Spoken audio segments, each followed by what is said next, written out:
Hello everyone, अस्सलाम वालेकुम। अब मैं नेक्स्ट व्लॉग के अंदर अभी बात करूंगा कि पीएचडी का जो डिटेल प्रोसेस है किस तरह से वो चलता है। सबसे पहले नंबर के ऊपर आपने पीएचडी पोजीशन फाइंड आउट करनी है।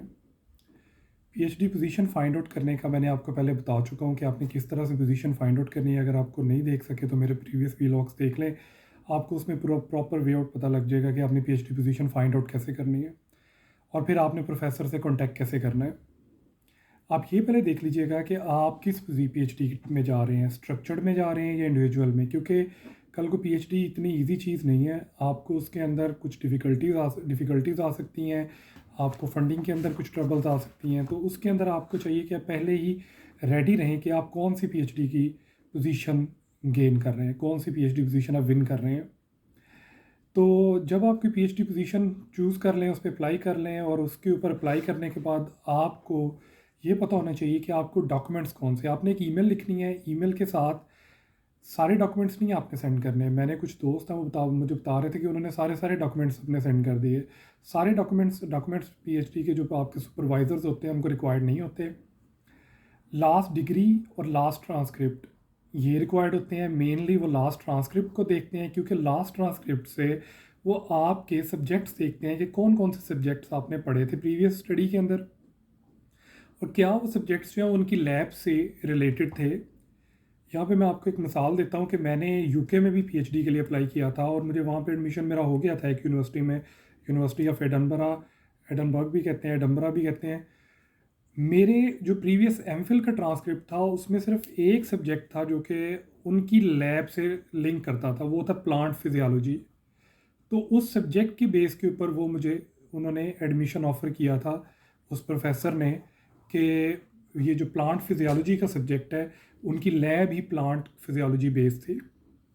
तो सेकंड, और इस वजह से जो आपके सुपरवाइजर्स होंगे वो आपका ट्रांसक्रिप्ट मांगेंगे और देखेंगे कि जो सब्जेक्ट जिस सब्जेक्ट के रिलेटेड उनकी लैब काम कर रही है, क्या आपके ग्रेड्स उन सब्जेक्ट्स में अच्छे हैं भी या नहीं हैं। सेकंड थिंग जो बहुत अहम है वो है मोटिवेशन लेटर। सब नहीं मांगते, कोई मांग भी लेते हैं, कोई नहीं भी मांगते यहाँ पे। तो आपको मोटिवेशन लेटर अच्छा है कि आप एक अच्छा सा मोटिवेशन लेटर बना के रख लें और वो आप अपने प्रोफेसर को सेंड कर दें अपनी ईमेल के साथ। और थर्ड थिंग जो आपने ईमेल के साथ लगानी है वो है सीवी। सीवी आपकी जो है वो यूरोपास की बनी हो।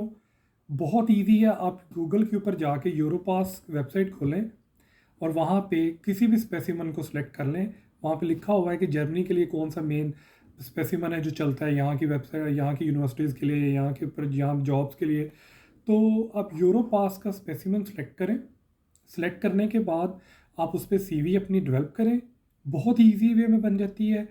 तो मुझे मेरा एक दोस्त थे वो पीएचडी करना चाह रहे थे और वो मुझसे पूछ रहे थे कि यूरोपास में सीवी कैसे बनानी है। तो बहुत इजी है, इतना मुश्किल नहीं है, तो आपको आनी चाहिए बनानी। तो आप यूरोपास पे सीवी बना सकते हैं, बनाएं वहाँ पे।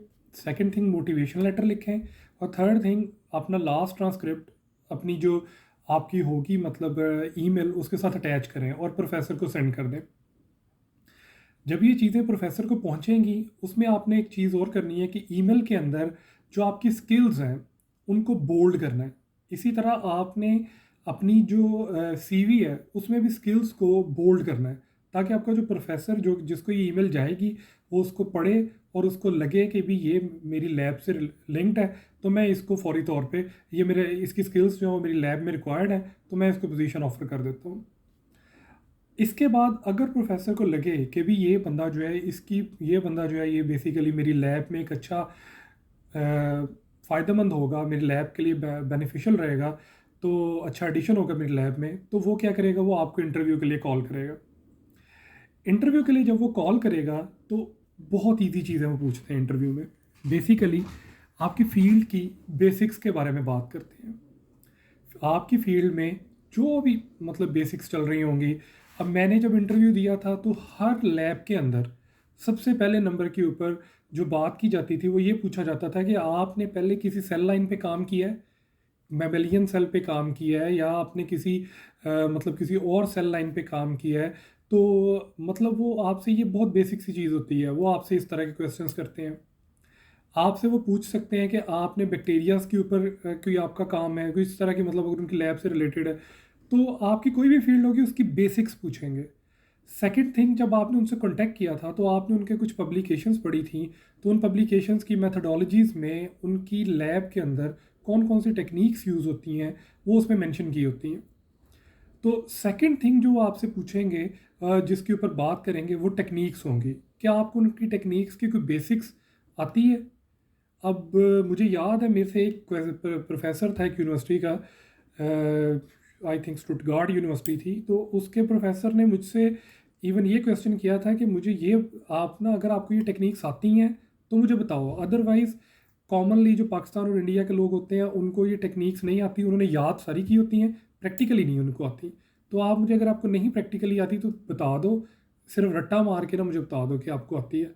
तो जो टेक्निक्स हैं उसके ऊपर वो बात करते हैं, और इसी इंटरव्यू के अंदर वो आपको चेक करते हैं कि बंदे को मोटिवेशन कितना है। मोटिवेशन के अंदर वो पूछ लेते हैं कि मेरे रिसर्च पेपर आपने कितने पढ़े हैं, वो ये देख लेते हैं कि ये बंदा जो है ये पीएचडी क्यों करना चाह रहा है, क्या इसके अंदर क्यों टाइम भी देगा या नहीं देगा।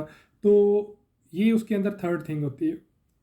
अगर ये चीज़ें आपकी सक्सेसफुल जाएं तो वो फिर आपको कह देते हैं कि आप अपने जो 2 प्रीवियस प्रोफेसर्स थे या 3 प्रीवियस प्रोफेसर्स थे उनसे जो सब आपके जो लेटर्स हैं, रिकमेंडेशन लेटर्स, वो हमें सेंड करवा दें या आप खुद लेके सेंड कर दें। डिफरेंट तरीके हैं हर एक जगह के, तो वो आपको बता देंगे किस तरह से आपने उनको पहुंचाने हैं।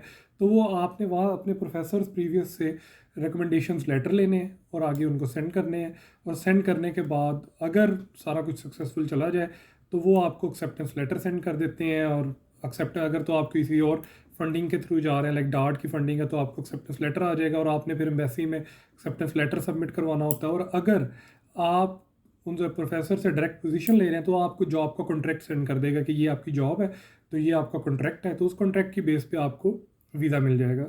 तो वीज़ा बहुत इजीली मिल जाता है पीएचडी के अंदर, आपको बहुत जल्दी वीज़ा आपको मिल जाएगा। इवन मुझे याद है कि मैंने अपॉइंटमेंट अप्लाई की थी, तो मेरी अपॉइंटमेंट 1 या 2 दिन के अंदर अपॉइंटमेंट आ गई थी, और 1 मंथ के अंदर आई थिंक सो वीज़ा भी आ गया था मेरा। तो वीज़ा आपको पीएचडी के अंदर बहुत जल्दी आपको दे देते हैं।